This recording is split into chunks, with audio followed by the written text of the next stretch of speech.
I'm a clinical psychologist. I caused a horrific car accident while intoxicated. The result for me feels like I have spent my entire life performing for people to gain their approval.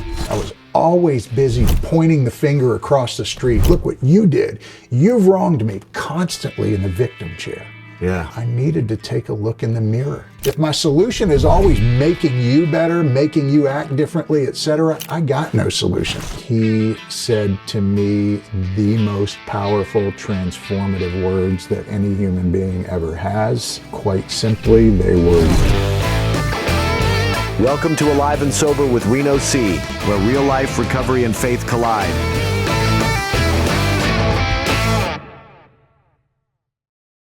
Hey guys, welcome to Alive and Sober with Reno C, where we are basically broken people trying to help other broken people. I by no means have all the answers, but we're just trying to drop seeds and spread a little love. Today I'm here with a friend of mine, Brian, who we met playing golf a long time ago. I was still drinking, so I remember bits and pieces of it, but not the whole thing. And I believe you were sober. Mm-hmm. Is that right? correct. And we become buddies through the process of recovery and different things. And we'll get into what you do as far as work and giving back, actually, in a huge way. But getting started, just tell everybody a little bit about your story, like where you come from, kind of a version of what's been happening. Yeah, thank you, Reno. And first and foremost, honored to be here with you.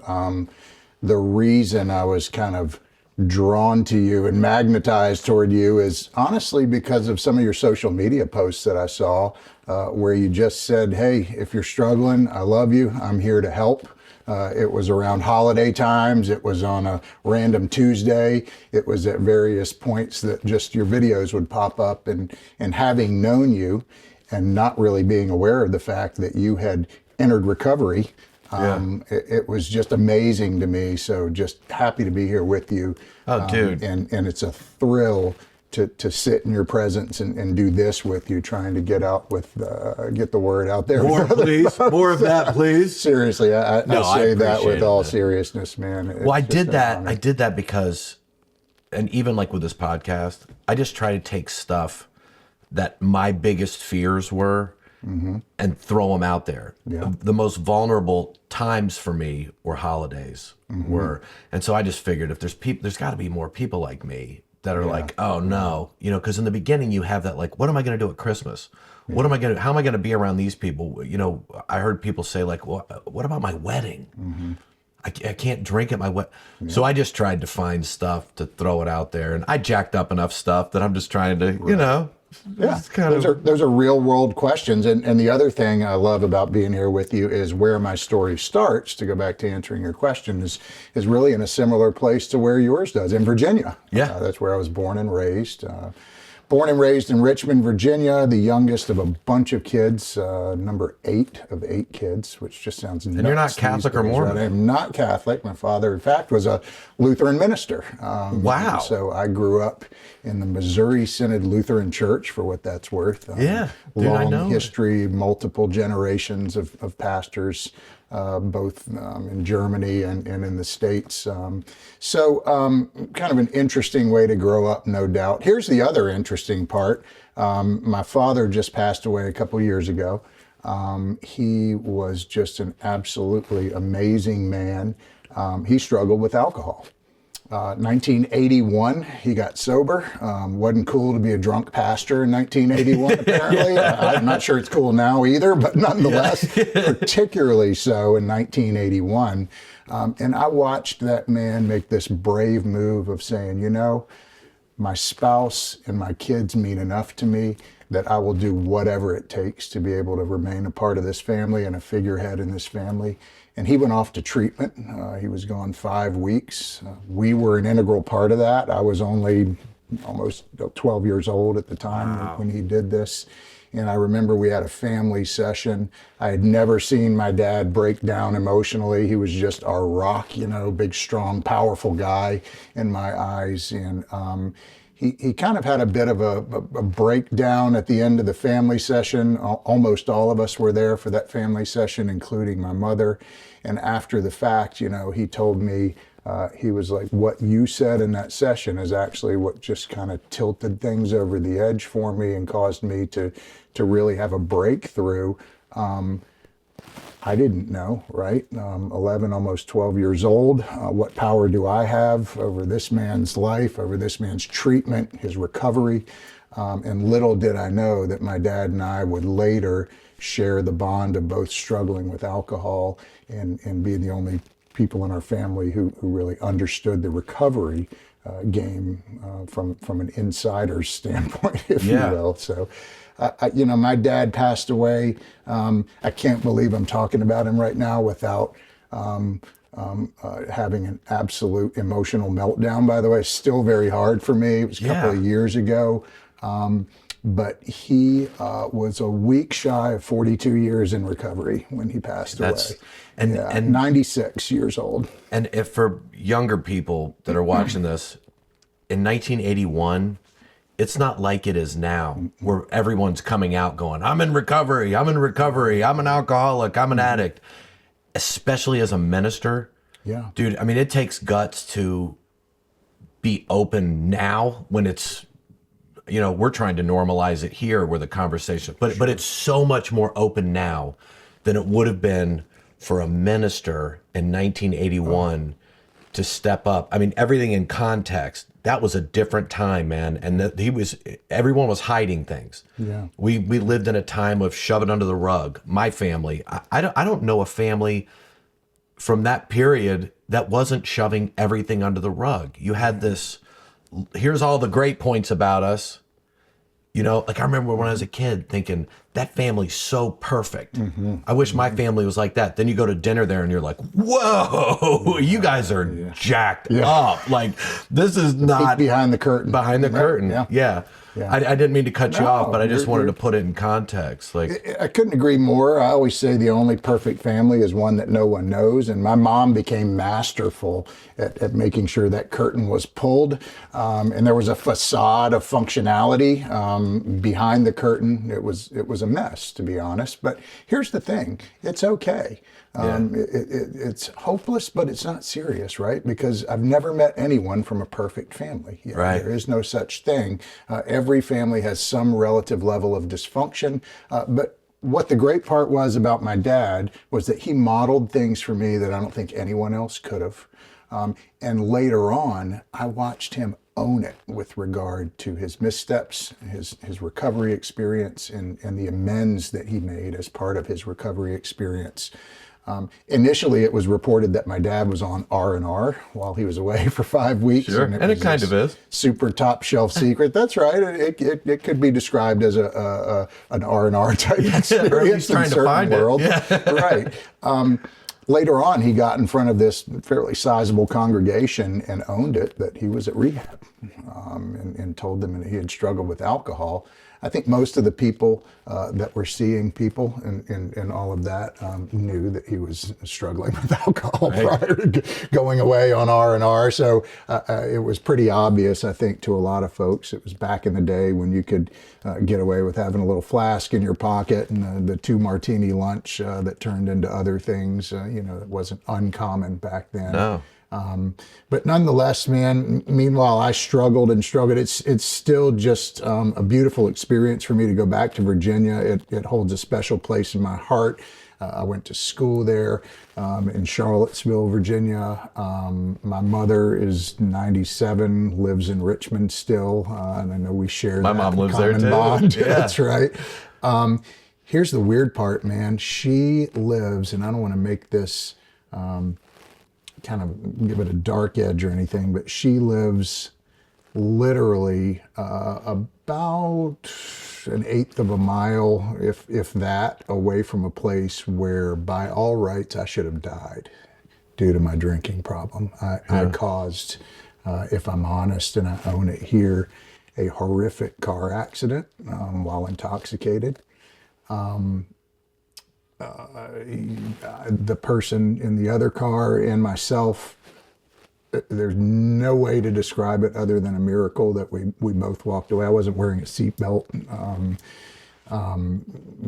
He had minor scratches and things like that. I had essentially nothing. And man, it was one of the most pivotal events in my life in terms of consequences. And this is certainly not me saying this to give an accounting or a log of all of the crazy stuff I did while I was drinking. It's actually not something that I've said out loud very often to many people, partly because it just scratches my shame, if you will, that I caused that horrific accident. It was a person of notoriety in that community. That was well known. And man, the other part of it that's tough is it's one of the small handfuls of amends that I'm aware of that I was unable to make because that person was older in age and ended up passing away. I own that though, because I think I dragged my feet for years because it was the last person that I wanted to make amends to. Right. I could feel the loathing from that person, 100% understandable. I'm not delusional enough to think that there aren't other people out there that might have that sense of loathing toward me too. I mean, I've made tons of amends in my life, and I am certain that I have overlooked some or missed opportunities to make some. It's just part of the program that I've tried to work diligently, and it's never going to be perfect. But I think I have made some pretty decent progress. You know, if I make it to March 7th of 2026, I'll have 23 years, which is just, I say that not to try to impress anybody. I say it to share with people that this stuff works, period. It does, doesn't it? Yeah. And the amends thing, man, that's such a tough thing. Like for me, they'd pop up later. Right? Like, you know, you go through, we're both 12 steppers. And when you get to that point, like I initially hit all the big names, right? You know, in your head, like, oh, that was that. And then I would see somebody and go, oh, that happened. Right? And then it's the preparation in your head. I can't do it right now because of this and that. And people get away from you. They move away. You know, we also try not to make amends where it would hurt the other person or throw them into a tailspin. I do, at least. Yeah. And using that and knowing the difference of like, am I going to throw this person's life? Is it worse for me? Because it's not, the amends are great for us, right? You're digging out all your gunk. I always say it's like scooping out a pumpkin. You're digging out all the gunk and you're putting it out. Then you address it.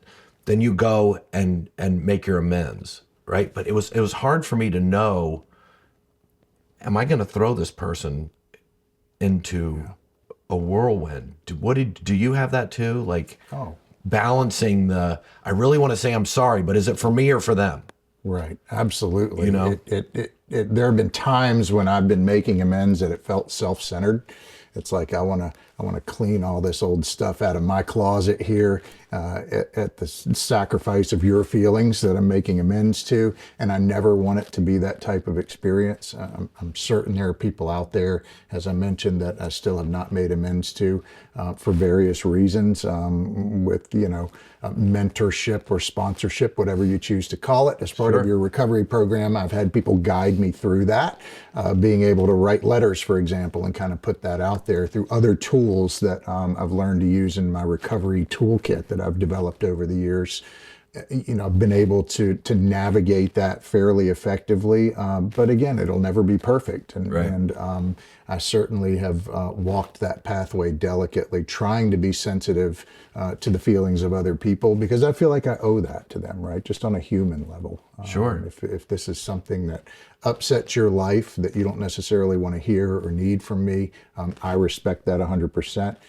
I feel like I'm duty bound as part of my recovery to at least consider it and make a reasonable effort to do so. So that, is, it's strange because I have a family member getting married in about a month. I'll go back there. My mother lives in a senior living facility. I will be out near her senior living facility, and I get a bit of a case of something that washes over me every time I make the U-turn at the place where that accident happened.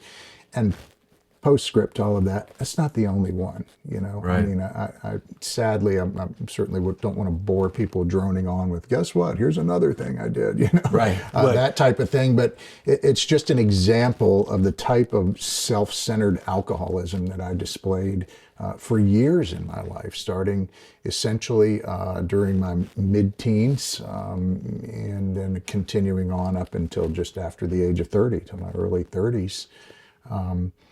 I was destined to be an alcoholic. I think you could argue it's from a genetic standpoint, you could argue it's from a family of origin standpoint. Combination of some of those factors and others is really where I land with it. Where I really land with it is, who cares? I know what the impact was in my life. I had the good fortune of having an experience that was transformative for me. And I know what life is like now. And I could never have imagined that life could be as sweet as it is today. Yeah. That's making me emotional, It's weird because we were in a spot where you don't think you'll ever be able to find, without drinking, I couldn't do anything. I couldn't do this. I couldn't do that. And when people ask me, they're like, when did you notice that you were an alcoholic? And I can't tell you a day or time when I was drinking every day, or if there was some time, but I go back to this, and I apologize because I've said this before on the podcast, but when I was like a kid, man, like in 6th or 7th grade, somebody's parents went out of town, and we went over to their house, and they were gone, so it turned into 30 people at their house. And his parents had a liquor cabinet, and I got into it, and it was gin, and I drank it like crazy, and I threw up all over the place, all over this kid's house. I wet my pants. I didn't remember any of it. I woke up on a bathroom floor at my friend's parents' house a couple doors down. My head was pounding, and I couldn't wait to do it again. Yeah. Like that to me is so, the baffling, like how could somebody be like that? But at the end of the day, you're exactly right. If I concentrate on that, who cares when it started? It happened. Now, how do I move forward? Right. And you were talking about the amends. Like, I spent so many years grandstanding, right? Like, if I ever did something nice for somebody, I did nice things for people because I loved them or whatever, but most of the time I would do it and then I would tell people about it, or I would do it in a way where everybody saw it, right? I spent so many years in the throes of alcoholism. It was, hey, Reno gave that homeless guy money. Did I do it when I was alone? But I could do it when there were people around, So when I went to make my amends, I had to remind myself that, Reno, you're a grandstander. You're a look at me when I do nice things. It was like something shiny. Pay attention to this so you're not paying attention to who I am or what I do. Or what I think, or how messed up I am. So I do this. What a good guy. He talked about Jesus. Yeah, I did. Right. Drunk in a way of just trying to make myself look better, right? So, and I didn't mean to go back to all that, but when making amends, I had to be very careful that I wasn't doing it because this is going to make me feel better. You're lucky that I'm coming to tell you I'm sorry. What a great gift I'm giving to you. You're welcome. Yeah, that's right. You're welcome. Before I get started, you're welcome. I am so sorry I trashed your house. It was just a weird thing because we get in those mindsets of being, we have a personality trait or whatever it is as we go through our alcoholism. And then for me, the steps helped me. It just put everything in my face. Yeah. Right. Yeah. And did you find that like it's such a magical thing, hard, Very hard. It's not easy, but simple. It is simple. Right? Simple, but not easy, as we say in the recovery world. And, I'm a black and white thinking type guy. Sometimes it's either this or it's this, and that's just not always the case. One of the things that I had to shed the black and white type thinking related to was, who I was in active addiction versus who I am in recovery. Not everything I did during active addiction to alcohol was bad. I actually got some things done, man, miraculously. I lived a double life. I fooled some people, not all of them, but, kind of like my dad did. He maintained pastoral care of a fairly good-sized congregation for decades while actively alcoholic, right? He did some good for people. I got some things done. Likewise, not everything I've done in sobriety has been fantastic. Great, right? I mean, I've made some mistakes in sobriety as well. It's just not a black and white equation for me. And having some grace around myself and with other people related to that has been very hard for me. My go-to is to blame me. If we want to trace this back again to family of origin stuff, we could do that. I don't see that it's necessarily a useful exercise for me, but I grew up with certain types of feelings and developed kind of a codependent type personality, a wounded kid in a dysfunctional household, carried some of those traits with me, some of those feelings of toxic and chronic shame with me in a little invisible backpack on my back into adulthood, by the way. There were times when that backpack got so heavy it would trip me up or even make me fall. Certainly wasn't comfortable ever asking for help from people to get up and dust myself off and move forward. So I struggled in silence a lot of times. I withdrew from people. I isolated. I've heard it said, that people feel complete and utter isolation and active addiction, and that was me. I was surrounded by people on a day-to-day basis. But felt like the loneliest person in the world, if that makes sense. 100%. And I just hid out from people. So when I hear you say things like, I'm a grandstander and all this kind of stuff, plus minus to that, right? Given what you do for a living, probably a little bit of necessity related to those types of traits. I did it when I before that though too. I've always been. I think that's probably one of the things that leads us toward our selection of two things. Sigmund Freud talked about our ability to love and our ability to work. Those were critical things. It drew me toward the type of work that I do, and it's also drawn me toward the people I've selected to put around me in my life, right? The people I love and hopefully who love me in return. Right. Specifically our life partners, our spouses. By the way, I'm a clinical psychologist. Don't just say that. I know. I didn't know. Dr. Brian sounded like you were on some, like Dr. Phil. I didn't want to be like, and this is Dr. Brian. I didn't want to use your last, Dr. Brian W. Well, there might be people that are watching that go, wait a minute. How does Reno know someone who's so smart? This guy sounds like a world-class alcoholic. Did he just say he's a psychologist? Yes, I am. I was drawn into that type of codependent, caretaking type work because it was at my very core. It was part of who I was. That's interesting, man. Isn't it? And you might have been, and I'm not trying to project anything onto you, but in a family system through which they have these dysfunctional family roles, one of which I was in this role, so I'll share with you what it is, called the mascot, kind of the court jester of the home. We derive great pleasure from providing entertainment for people, bring levity to situations that weren't necessarily so funny, right? That was one way to kind of lighten the load of the family dysfunction, is to be the entertainer in the room. And boy, if that lit you up as a kid, guess what that would draw you to do in terms of occupation as an adult as you come through your formative years. And again, I'm not trying to say, do I have to pay you for this? I'm not trying to say I'm analyzing you here. No, in I've this never even podcast, thought about it like that, but that's so true. Yeah. I was an only child, and like to the point I was like, there's pictures of me at my birthday parties, and there's an empty chair beside me, and then there's people everywhere else. And I was like, Mom, why is there an empty chair beside me? And she's like, typical mom, like, oh, honey, you had a friend. Me too. And I go, what do you mean you had a friend? She goes, your invisible friend sat there, and you wouldn't let anybody else sit there. But the thing about making people laugh, I never have thought about that. But I did that all the time.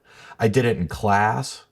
I did it at school. I did it as I looked at, like, dude, that is so insightful. That's never even entered my mind, but I always made jokes in serious situations. I felt like that was all I had. Like, how can I make this I didn't know how to love on somebody like, hey, I'm sorry this person died, or, whatever.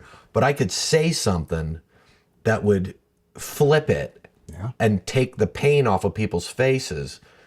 And I just liked it. Yeah. I like that. Now, sometimes you say something and it's the wrong time. I'm not. Can't all be winners. You can't all be winners. I mean, come on, but 300 gets you in the Hall of Fame. Yeah, you know what I mean? Yeah. But I've never even thought about that. Yeah. And for me, at some point during that critical kind of developmental phase when it really mattered, that reinforcement of being able to bring that to the table, that being my contribution to this dysfunctional family of origin, was reinforced such that it really stuck with me and became part of who I was. Here's the result of that. This is the interesting part. This is a powerful statement, but I'll say it anyway. I said this to someone recently. The result for me feels like I have spent my entire life performing for people to gain their approval.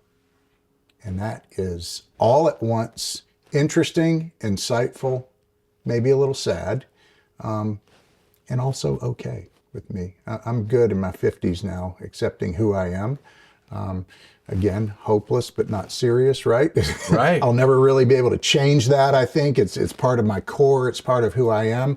But it's not the end of the world. It's okay. I like bringing things to the table. You and I are both in front of people in very different ways. I honestly have the utmost respect for what you do and the crowds you've been in front of. That would be dizzying for me, those types of things. I've been in front of folks and speaking a lot. I do that very regularly, many times a year. I'm in front of crowds. I say that only to say,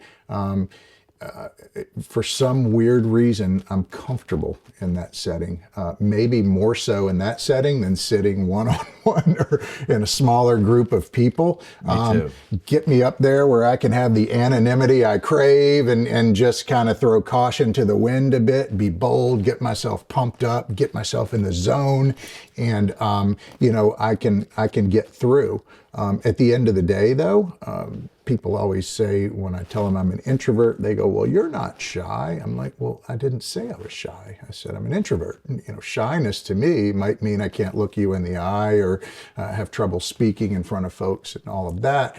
Introvert to me speaks to how I recharge my batteries at the end of the day. When I'm done being in front of a group of people or engaging with people interpersonally, I like to retreat to my own space and be away from folks where I can recharge my batteries and unwind and decompress, etc. And to me, that's really what introversion is more about. For me, that's the manifestation. Dude, this conversation is telling me every minute why we're friends. Because I'm the exact same way. I thought I was an extrovert. And I said to my wife, I go, being an extrovert. And she goes, and I go, what? And she goes, honey, you're not an extrovert. And I go, I'm a comedian. What are you talking about? And she goes, you would have to be, right? She goes, all you want to do is be at home. Right. Like after you get done with a show, and I think Jerry Seinfeld said this, I could be wrong, but I heard somebody say this. They like getting up in front of people and the relationship they have with the crowd. Because it's not so personal. It's them talking, them listening, them laughing. They say, great show, we loved it. You shake their hand, and that relationship ends for that period of time. And you didn't have to get so in depth with them. You just had and I wanted to get into this because this is what I find fascinating. And I don't mean to out you, but you went through alcoholism with your father, then you are an alcoholic, and you're also a clinical psychologist. And now you've basically given your life to working in the recovery world, right? And I think back to the 12th step, you just took it and went, I'm really doing the 12th step. And when I talk to you, you always go back to, you love the recovery side and watching the people, the process. You like watching it work.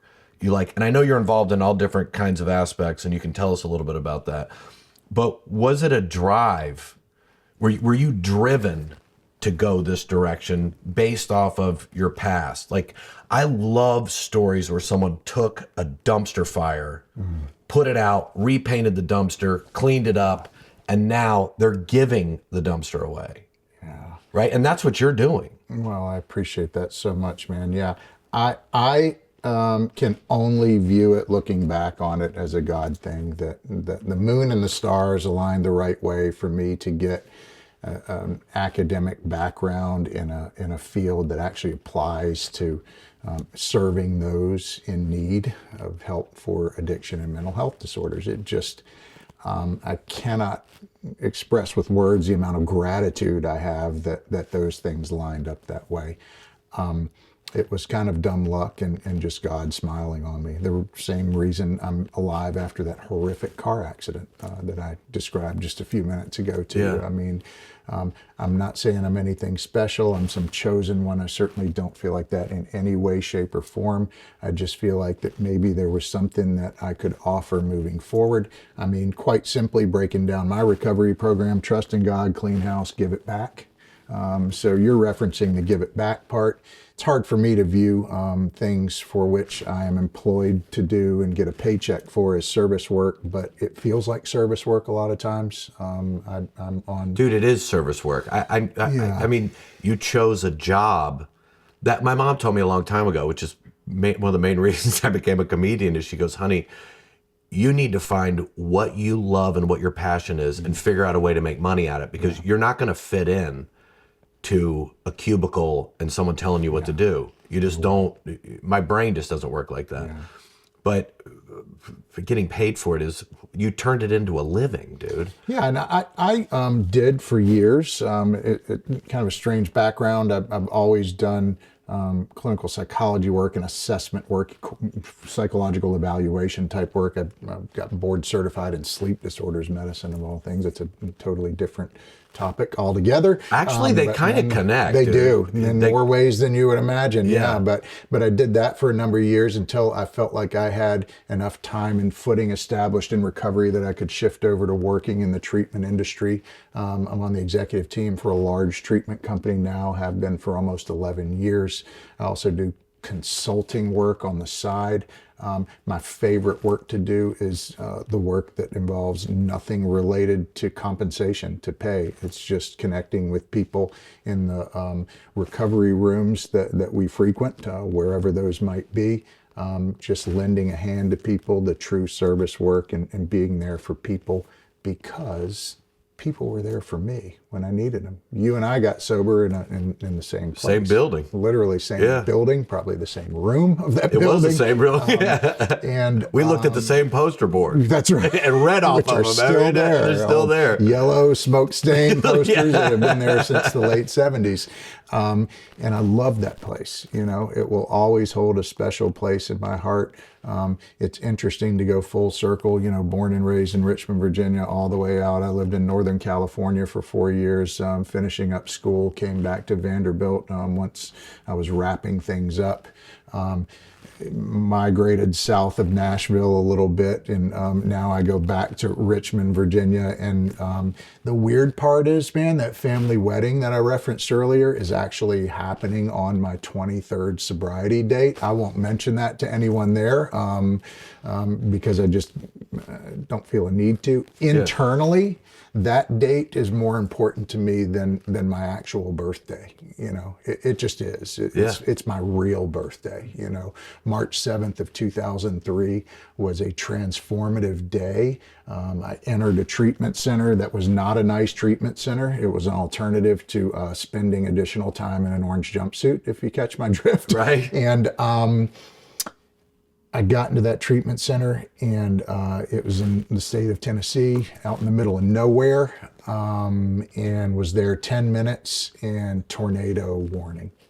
And everybody got in the middle hallway, and I watched through this glass door, having just arrived on a correctional facility bus in my street clothes, hunkered down in a hallway, watching a whiteout go by through this glass. And I thought, what is going on right now? Where am I? What is this? What is happening? And I'm not saying there was anything particular about that weather system that impacted me, but prior to that, being in jail, a pastor came to see me one that my dad had sent, a Lutheran pastor from a place called Madison, Tennessee, random town north of Nashville. I did not know him. I was just happy that they said someone's here to visit you, and I might get 10 or 15 minutes outside of, where I was confined to as part of that stay in that facility. He said to me the most powerful, transformative words that any human being ever has. Quite simply, they were, "Your life doesn't have to be this way." Hard for me to even spit those words out without getting choked up emotionally, but it was just the most simple, eloquent, on-point statement somebody could have made to me at that time. He then prayed with me and reminded me that God loved me. And a couple days later, I was given the opportunity to get out of there and go to treatment. And it was exactly what I needed when I needed it. There was nothing pretty about it. The people I was surrounded with, you would not identify us as having anything in common if you were just putting us in a lineup, right? Right. And I felt like they were my brothers, honestly, because we had all struggled this pathway. Pathways looked different, but the core issues were the same. We were all broken. Yeah. And it was just beautiful to watch them transform. It was beautiful to feel the transformation myself, such that when I left that place a number of weeks later, I was a different human being, scared to death, but I was a different human being. Yeah. Dude, they're the God winks, right? Mm-hmm. Like they're just little things that happen throughout that are, people always, we talk about God says this to me or God says that to me. And people used to say that. I was like, shut up, man. Yeah. Go Reno, stop doing that. I don't hear that stuff. Yeah. But once I got into our recovery program, it was like, no, he's just putting people in our path. Mm-hmm. Like that minister that came to see you, right. There's somebody there and you never know what little thing is going to catch on. What little statement, I had a guy, the reason I say, and they're a friend of both of ours, used to say to me every day I came in, if no one told you they love you today, I do. I end every podcast with that because of that. And he really does. Mm-hmm. Like he's not, I didn't know love. I thought love was, you meet a girl and you make out and, whatever. I love my children and I love my family and I love, what I mean? Like I've loved people, but I didn't understand the giving part. My mom said to me one time, and my mom is quintessential mother. My dad was always like, "You suck." And my mom's like, "You're the greatest thing that ever happened." And it's like this dichotomy of all this stuff. She goes, it was around Christmas time. And instead of saying you're selfish, she said, somebody had said something about the gifts I give. And my son working the camera, I think may have been there, but she said, she goes, "Honey," she goes, "you're just such a good receiver that people love to give you things." Which is basically, you're a jack. You don't know how to shop for people, but you love getting stuff, but are you giving, But in real life, I've treated people like that. Uh-huh. You know what I mean? Yeah. Like, I know what I want from you. Right. And then it's like, well, I'll do this, so they'll do that, or I'll do this. And that didn't go away when I got sober. I mean, that's something I have to focus on and pay attention to. Yeah. But I wanted to ask you this too, like being a trained psychologist, when people go in to a treatment center, right? Mm-hmm. There's kind of like this treatment is the only thing that's going to save you. These 12 steps, these things, you know what I mean? And you do that. Mm-hmm. But there are people, and we say it in our meetings, that are either unwilling or unable, I'm paraphrasing, but to do this. So what do you recommend to somebody who has been in a program but still feels like, and a lot of that is, if you don't work the steps, in my opinion, just my opinion, you're not going to get better anyway. Like you may stop drinking, but drinking's a symptom. You're not taking care of yourself. But some people still are working the steps like crazy, but are like, there's something that ain't right. Yeah. Like that and what is your recommendation? Because I'm trying to get in your head what it would be like to have all the knowledge you have sitting in those rooms going, uh-oh, like. Yeah, well, I would say first and foremost, I check that at the door. I don't claim to be any, world-renowned expert in this, that, or the other. I come into those rooms with a genuine spirit of I'm just an alcoholic, honestly, like the other people presumably are walking into this room. Right. And you're trying to stay sober yourself, so it's not like you're in there to give out free medical advice or anything like that. The struggle is real, and it's Bill similar W. to all had the these same other thing. people walking in. That's right. That's right. And so I would say this to someone who's been through treatment. First and foremost, I'm a firm believer in the fact that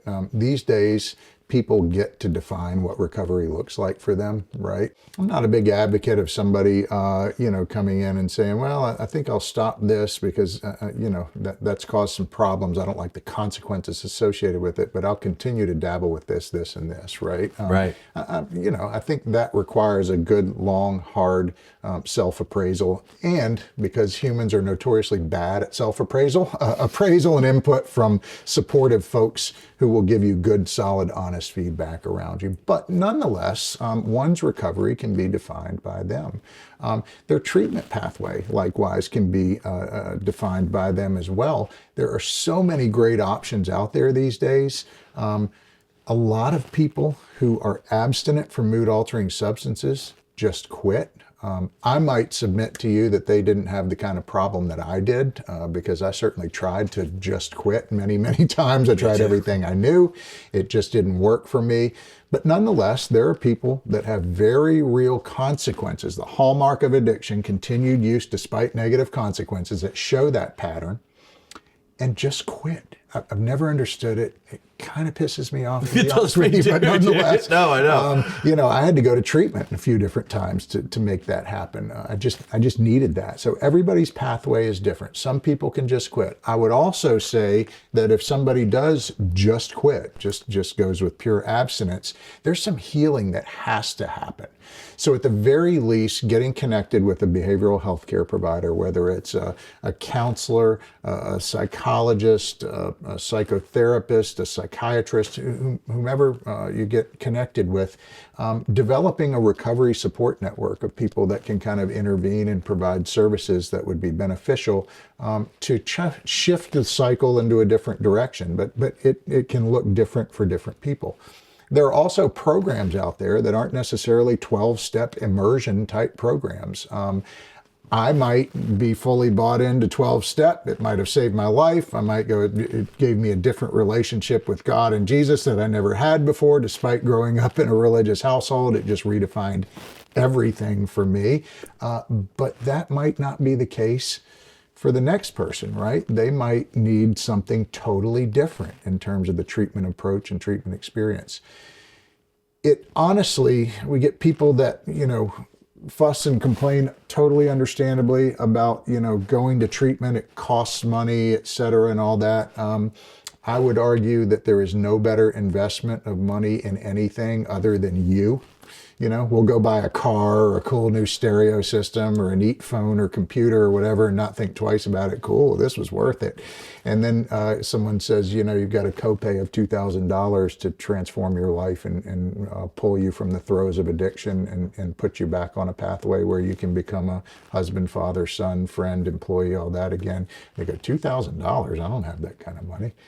Yes, you do. There's no better investment than in yourself, right?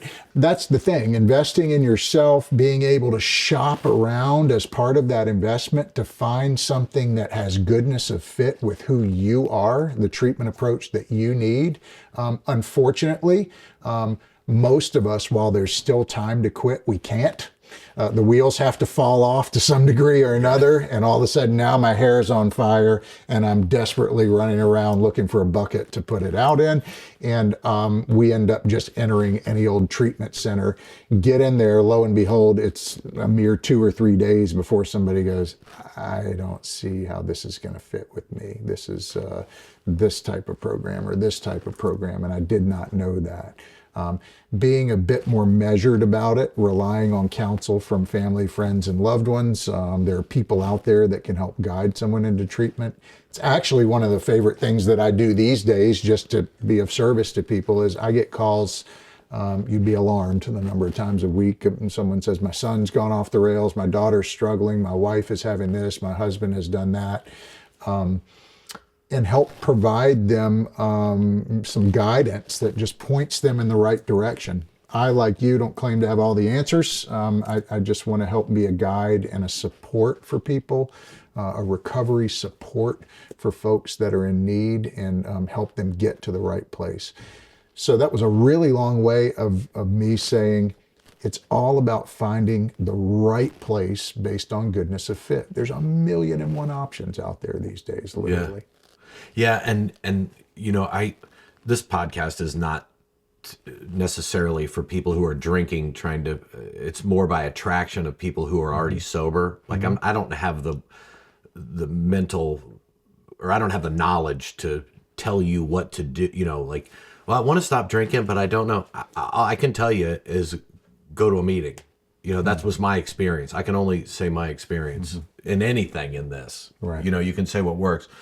But it was interesting what you were talking about is excuses that people, like, I was always like, well, I can't take off work.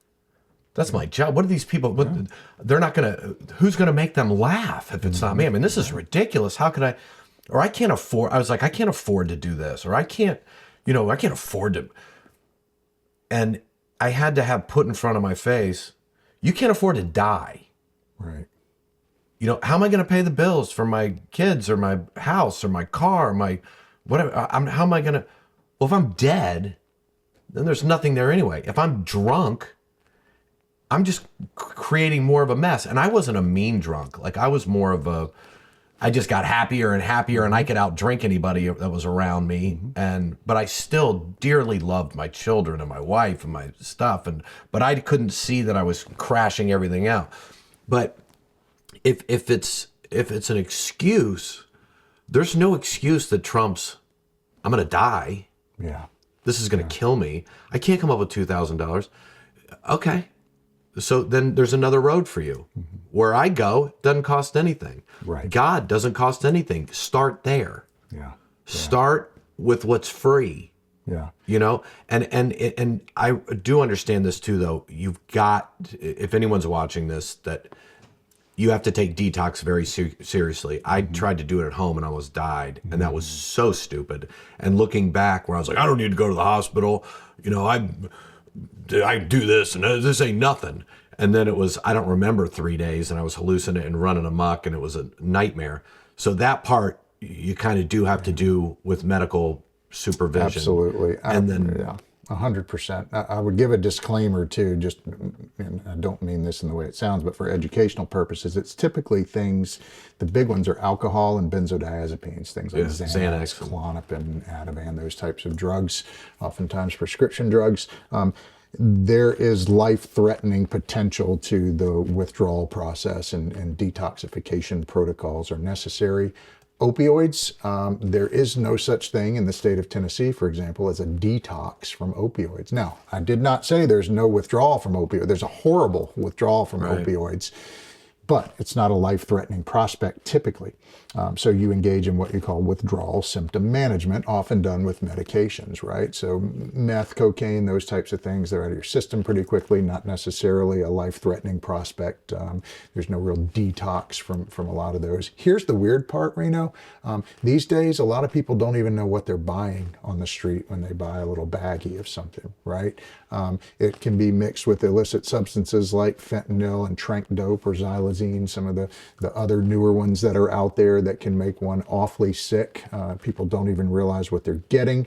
They get a hold of a batch of something they weren't bargaining for, and that's how ODs are happening. That's why things like Narcan, the drug that kind of reverses the effects of an overdose, is so helpful and is out there now with our first responders and EMS folks. It's still an epidemic, but you're right. If there's a detoxification process that's needed, particularly from things like alcohol and benzodiazepines, that should be done under medical supervision. Yeah. My urging to people is just consult with somebody who can at least get you in front of the right person. By the way, one of my favorite things in the world to do is give away treatment. I always say to people, and it just sounds nuts when I say this, but I will create it so that finances are not a barrier for you. Then what you got for me, right? Now, I think they need to have some skin in the game. They might need to bring their own spending money to treatment or pay for, whatever medications might get prescribed for them and those types of things. You should have some level of value attached to it, right? But I oftentimes do everything that I can to remove any financial barrier that would prohibit someone from getting the help they need if they need treatment. So I would encourage folks to reach out to someone that gets you in front of the right people to have those conversations. Just like any industry, there are bad actors in the treatment business as well, just like there are in, whether it's entertainment industry or anytime there's money. Business or right. Anytime there's money that, the world kind of revolves around, there can be bad actors, but I promise you there are also some great actors, some angels out there that will lead you down the right pathway. I love it, dude. I always ask people, 12-steppers, kind of what the most meaningful step was or their favorite step going through. And it's, they're all over the place, man, which I think is so cool. Do you have one that sticks out to you? Number 4, fearless and searching moral inventory. Man, you know why? I think as we referenced, some of the background I have and the tools that I kind of learned, interestingly learned them to be able to teach them to other people as part of what I did for a living. This gave me a transformative tool for me that aligned with some of that. And it just made the 12 steps make so much more sense to me to sit down. And I have a little bit of kind of an obsessive compulsive type set of traits myself. Yeah. So to be able to put this in grid format, and look at the resentments I had because they were toxic. They were poisonous to me. I was carrying these things around. They perpetuated my cycle of self-destruction via use of alcohol to self-medicate because of these resentments over certain things that I still carried with me.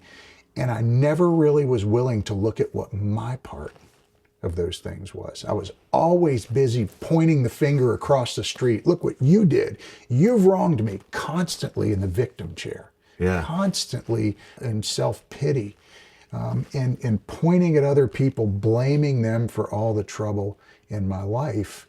And really, I needed to take a look in the mirror, own what my role is in something. People will wrong me. People will let me down. They have and they will continue to, right?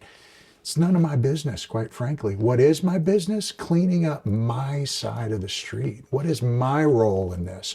What can I do about it? If my solution is always making you better, making you act differently, etc., I got no solution. Very, very hard to control other people's behavior, right?